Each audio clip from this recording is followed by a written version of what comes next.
সন্দেশখালীর ঘটনা নিয়ে উত্তাল রাজ্য রাজনীতি। আর এর মধ্যেই সামনে এসেছে ভাইরাল একটি ভিডিও, যেখানে এক বিজেপি নেতা পুরো ঘটনাকে সাজানো বলে দাবি করছেন। এমনকি পুরোটাই শুভেন্দু অধিকারীর মস্তিষ্ক প্রসূত বলেও দাবি করা হয়েছে ভাইরাল হওয়া ভিডিওটিতে। যদিও এই ভিডিওর সত্যতা যাচাই করেনি ওয়ান ইন্ডিয়া বাংলা, তবে ভোটের মুখে কার্যত এই ভিডিও ঘিরেই অস্বস্তি স্পষ্ট বঙ্গ বিজেপি শিবিরে। সন্দেশখালীর সব ঘটনা সাজানো, এই সুর চড়াতে শুরু করেছে তৃণমূল। শনিবার ভাইরাল হওয়া ভিডিওয় বিজেপি নেতার স্বীকারোক্তি প্রসঙ্গে সন্দেশখালীর আন্দোলনের অন্যতম প্রতিবাদী মুখ তথা বসিরহাট লোকসভা কেন্দ্রের বিজেপি প্রার্থী রেখা পাত্র বলেন, ভয় দেখিয়ে ওনাকে দিয়ে এ কথা বলানো হয়েছে। যা বলা হয়েছে তা সত্য নয়। এটা তৃণমূলের চাল। গঙ্গাধর কয়েলের বিষয়ে যে মিথ্যে অপরাধটা দেওয়া হচ্ছে সেটা মিথ্যে, ফেক, এটার কোনো সত্যতা নেই। এটা তৃণমূলের একটা চক্রান্ত। ওনার গলা পাওয়া যাচ্ছে। দেখুন এটা তো তৃণমূলের কাজ, এটা আমি আগেই বলে দিয়েছি। তৃণমূল এটা ওনাকে ভয় দেখিয়ে এটা হয়তো বলিয়েছেন আমাদের মনে হয়, কেননা উনি একটা সংগঠনের লোক, কোনোদিন এরকম বলতে পারেন না। ওনার নামে একটা মিথ্যে দোষ চাপানো হচ্ছে। অন্য কিছু কারসাজির মধ্যে আছে না, আমার মনে হয় না এটা তৃণমূলের পুরো চক্রান্ত। না, অন্য কোনো কারসাজি বলতে অন্য কোনো ভিডিও কারসাজি মনে করছে? দেখুন আমার এটা জানা নেই, আমি বলতে পারছি না। আর যেটা আমার পরিষ্কার আমার সামনে সেটা হলো এটা তৃণমূলের চক্রান্ত। এখানে আমাদের ভারতীয় জনতা পার্টির কোনো সদস্য এরকম করতেই পারেন না। দেখুন এটা তৃণমূলের গুন্ডাদের এটা ভয়, ওনাকে হয়তো ভয় দেখে এরকম কিছু বলিয়েছেন।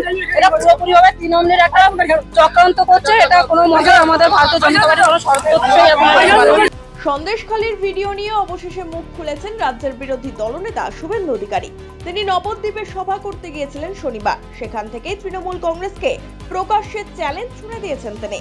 শুভেন্দু অধিকারীর দাবি, সন্দেশখালীর ভিডিও পুরোটাই পরিকল্পনা করে তৈরি করেছে তৃণমূল কংগ্রেস। ভাইপো একটা ভিডিও ছেড়েছে। সন্দেশখালীর মন্ডল সভাপতি গঙ্গাধর কয়াল তিনি বলছেন যে সব প্লট শুভেন্দু অধিকারী সাজিয়েছে, কিচ্ছু হয়নি। গঙ্গাধর কয়াল তারপরে আবার ভিডিও ছেড়ে বলছেন, আমি এগুলো বলিনি, এটা তৃণমূলের প্ল্যান্টেড। এই চিটিংবাজ ভাইপো, আপনি এগুলো করে কিছু করতে পারবেন না। আপনার পিসিকে হারিয়েছি, আপনাকে জেলে পুরব, আপনার পিসিকে প্রাক্তন করব। এই ভিডিওর নেপথ্যে অভিষেক বন্দ্যোপাধ্যায়ের মাথা রয়েছে বলে পাল্টা অভিযোগ করেছেন রাজ্যের বিরোধী দলনেতা। আমি বলে দিচ্ছি, আমি এক স্যান্ডেলেও গঙ্গাধর কয়লা দিয়েছি। It's a manufacture by the কয়লা ভাইপো। কয়লা ভাইপো আইপ্যাকের প্রতীক জৈন এবং কমাল বলে একজন পোর্টাল চালায়, আগে একটা ইলেকট্রনিক্স চ্যানেলে ছিল।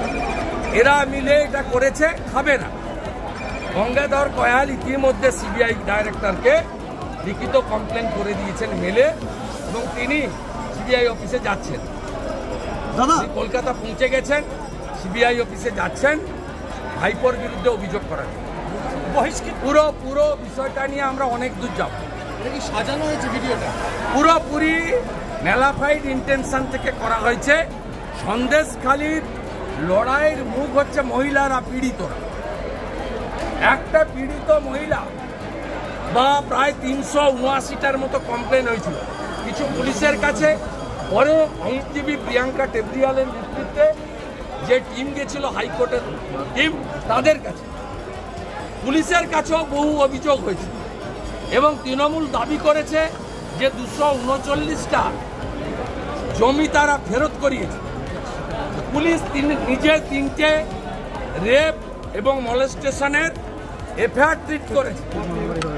তাহলে সব কি মিথ্যা? এটা নির্বাচনে হারবে বলে এই জিনিস করেছে। আর আমার খুব ভালো লাগছে, এই রাজ্যের বিরোধী দলনেতা পিসি আর ভাইপোর দুজনের পায়ে দুটো বড় কাঁটা ঢুকিয়ে দিয়েছে, এটা বোঝা যাচ্ছে। তা দিন দিন করে নাচছে, আরো নাচাবো। আর পিসিকে প্রাক্তন করব।